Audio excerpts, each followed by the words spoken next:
Your embryological intelligence has to be awakened using the 8 confluent points of the 8 extraordinary meridians. I call the extraordinary meridians as prenatal protector meridians, and in Chinese language they are known as Qi Qing Pa Mai.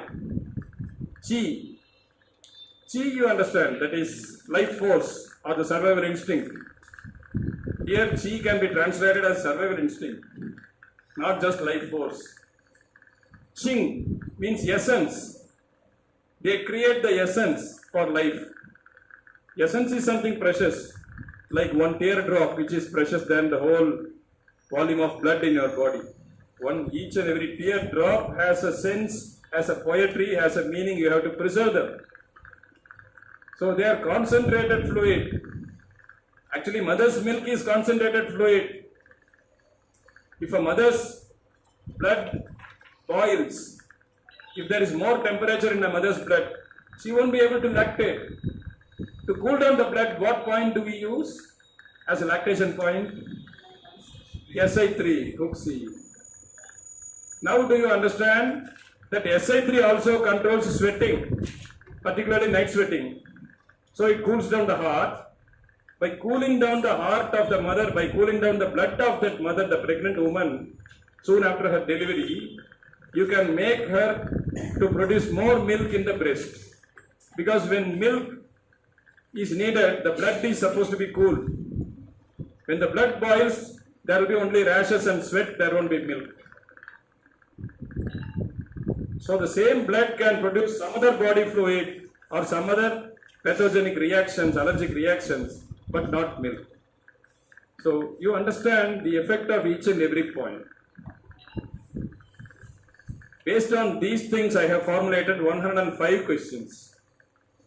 And it will be very interesting to keep those 105 questions in front of you and try to slowly answer them and try to envision, go into a vision of acupuncture system based on this primary meridian system. So this is the primary meridian system, after which actually the body got nourished, nurtured, and then beautifully the baby was born, and we are all here. And we know how intelligent we are, how beautiful or handsome we are, because when you go in front of your mirror, you appreciate yourself. That is enough. That is enough. Don't wait for the whole world to say you are intelligent or you are beautiful, you are not at all handsome, you are not beautiful and all that. For your own self, you are beautiful, you are intelligent, you are the master. Never be the slave to your own self. Be the master to oneself. You will be the master of the world. Your mind can create a world. Everybody can be a Vishwamitra. You can create your own world. How can one man create a world and call it a Trishanku Swarga? So every paradise and hell is within us. We create our own destiny. We create everything.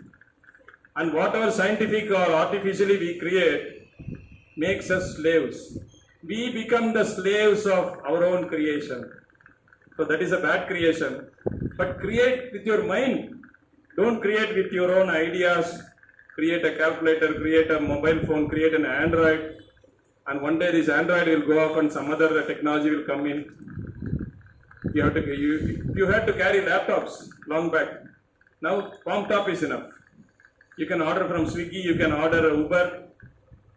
Initially, we used to have an own car, our own driver, one driver for day shift, one driver for night shift. Whenever the driver wanted leave, you had to sanction them, and emotionally you were bound. Emotionally you were bound to another family, the driver's family. You had to attend all the good and bad days in their family also. You had to sanction him bonus, give him an increment. These days you don't need, just the whole world of cars is in your hand. What car do you want, right? Toyota? Okay. Uber will give you Toyota, or Uber will give you Maruti Suzuki, or Uber will give you a premier car. You want the best cars? Okay. If you want some imported cars? Okay. Go to America and see that you travel in those cars also. Taking a flight ticket to go to United States is cheaper than owning a car and maintaining it here along with the driver. So this is better. It's a better option to be a world traveler. So we didn't have such options earlier. Therefore, we shouldn't forget that everything is driven by our survival instinct. Somewhere if you just deviate or deflect, if you listen to somebody saying that no, it doesn't look good. Many Uber drivers are not polite and they are not stopping exactly in front of our doorstep. Come on, the wife tells the hubby, wife tells the husband, no, this is bad. We have so much money and we can afford to own a car. And of course, one of my brothers can drive the car. Okay, he comes into the picture. And there starts all the problem. They own a car, they have to pay for the maintenance, they have to find a parking place, particularly in Bangalore. You can have a car, but not a parking place.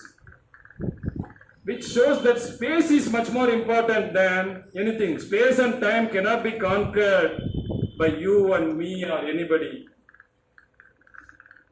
Unconquerable space and time. So we are running for space and we are running out of time.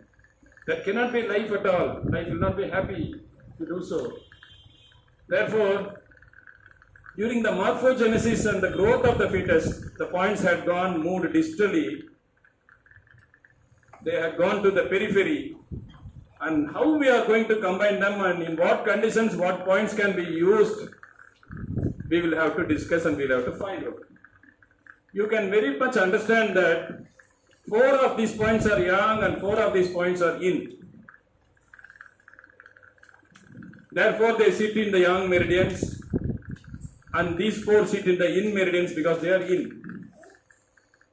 So, yin, you should know, is used for slow processes, chronic conditions, for promoting any substance, for awakening any hormone or substance, like promoting the essence Qing, or to promote the blood,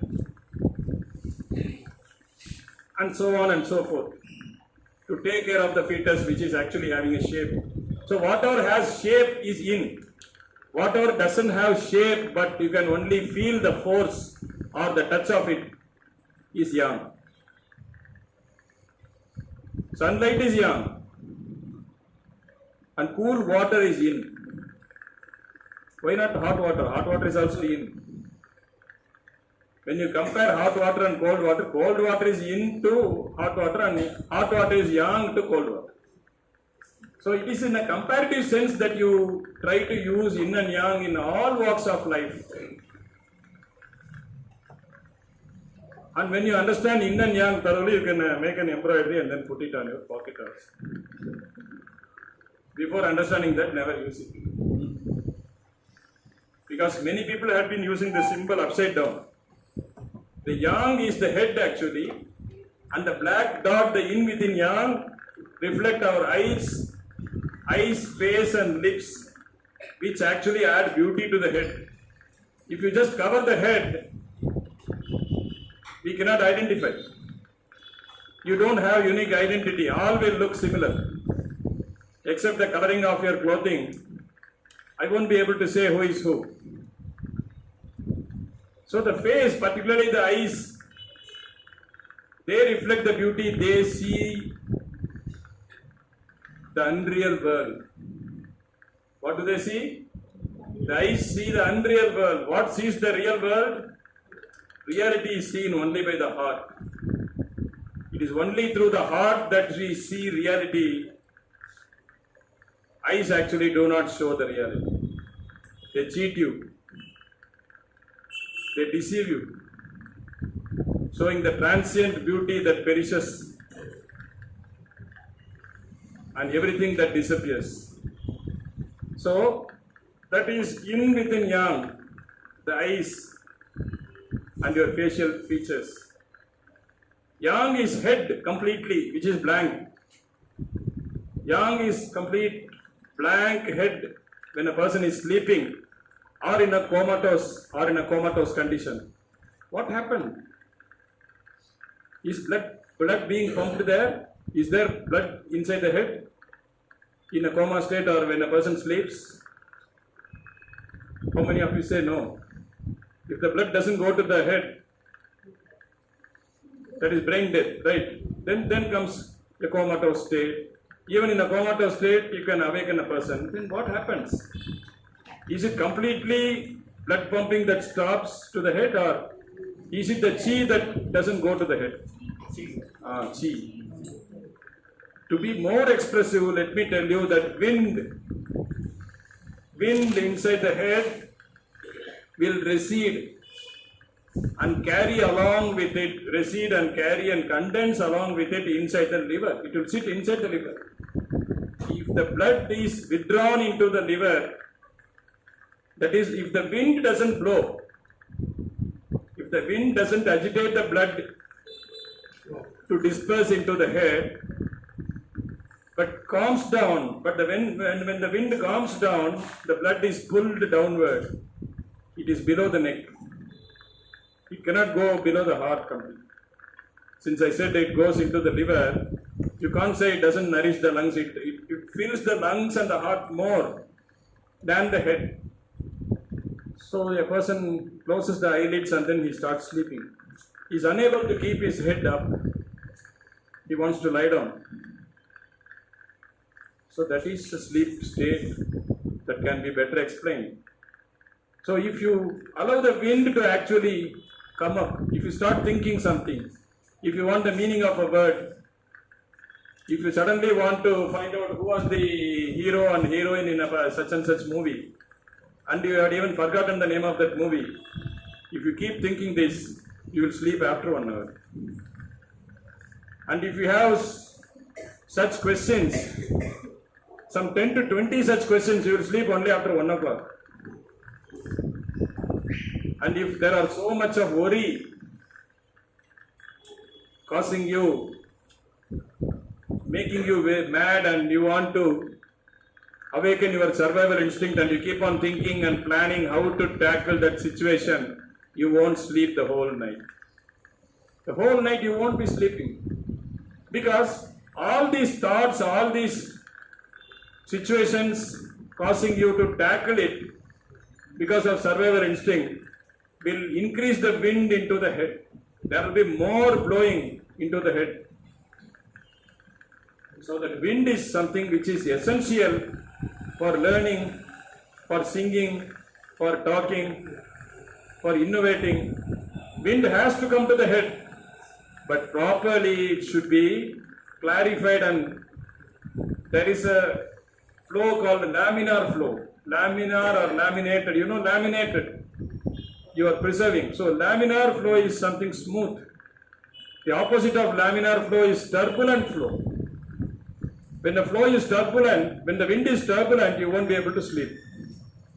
Your blood will also become turbulent and you will be confused. When you turn this side, the same song will repeat.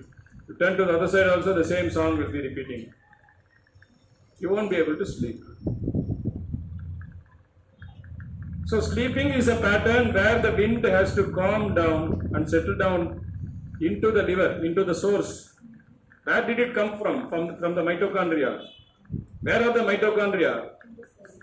They are inside the particular specific muscular cells and the liver cells. So there should be no firing, no bombarding. Smooth, silent. Then automatically you will wake up to the arrival of dawn, the chirping of the sparrows, and the talk of the parrots, chatter of the parrots and the other birds. They will all wake you up. Pleasantly you will wake up to the next day. Then you will think of your day activities. So that should be very smooth. What makes the wind very smooth at the upper level? Anybody?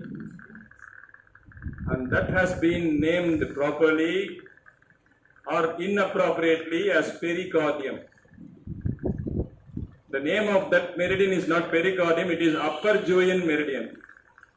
It is Juin and upper Juin. Liver is Juin and above liver, it is pericardium is actually upper Juin. So it will ramify or it will make the wind, the turbulent wind from the liver into small waves, thin waves of wind. And those thin waves will not bombard the head. Now understand that you are treating an epileptic seizure. One needle you apply on liver 2 or liver 3, depending on the activity of the person. If the person doesn't sleep at all, you prefer liver 3. If it is very sleepy and very dull, use liver 2 or liver 4 even. Liver 4 is more successful because it gives a structured flow. Liver 4 can be considered as a structuring point for the wind. Wind has to be structured. After all, wind can be compared to neurotransmission. And this neurotransmission is because of some specific amino acids. Neurotransmitters are amino acids. Not all amino acids are neurotransmitters. There is a catecholamine traffic, there is a neurotransmitter traffic, and they have to process very slowly, gently, and slowly go to the brain. They should not suddenly bombard the basal ganglia of the brain, which causes a man to be angry and his mood is upset and he is confused. He replies very rapidly. He is unable to talk quietly. So this pericardium meridian is one. So P6 is very much essential. I remember my earlier days, 20 years back, when I treated somebody with an epileptic seizure without a pericardium 6, without P6. When I treated, the seizures aggravated. Thereafter, when I understood that P6 should be combined with the liver point. Pericardium, you combine liver. Any kidney point for breathing suffocation or for breathing or throat problem, combine with the lung point. A6, lung 7. Liver 4, P6. So these are all combinations. It is the pair that matters. It is not a single point that you should memorize and that you should keep in your toolbox. In your toolbox, always have pairs of points so that you can treat all conditions very successfully. So the points move to periphery, and even during the current treatments, you use lung 7 for stiff neck or some other conditions at the same time for conception or for something associated with bronchitis or wheezing or some trouble. Same time, you should remember that the point has profound action on the conception of a mother to be. So it will help fertility, because that is vessel itself is conception vessel. And spleen 4, when you combine spleen 4 with that, it will take care of the blood flow, it will take care of serotonin, it will take care that the chong, that is the interior ascending meridian, slowly ascends upward and then keeps the uterus from falling down and keeps the fetus also attached to the endometrium. Otherwise, the chances of abortion will be more. So spleen 4 is a point that can prevent an abortion, prevent some untoward bleeding, dismenstrual bleeding. It will stop the dismenstrual bleeding or an untoward bleeding during a pregnancy. So doing moxibustion on spleen meridian alone, particularly the spleen 4, which is a tunnel. Spleen 4 is considered as a flooding gate or an aorta for the chi, like the aorta of the heart, which is taking a huge traffic of blood. This spleen 4, the chong mai, it will take a huge traffic of chi and push everything upward. So in any prolapse you can use spleen 4. Any prolapse or anything agitating the diaphragm, you can use spleen 4. And that is the way you see that the embryological intelligence is awakened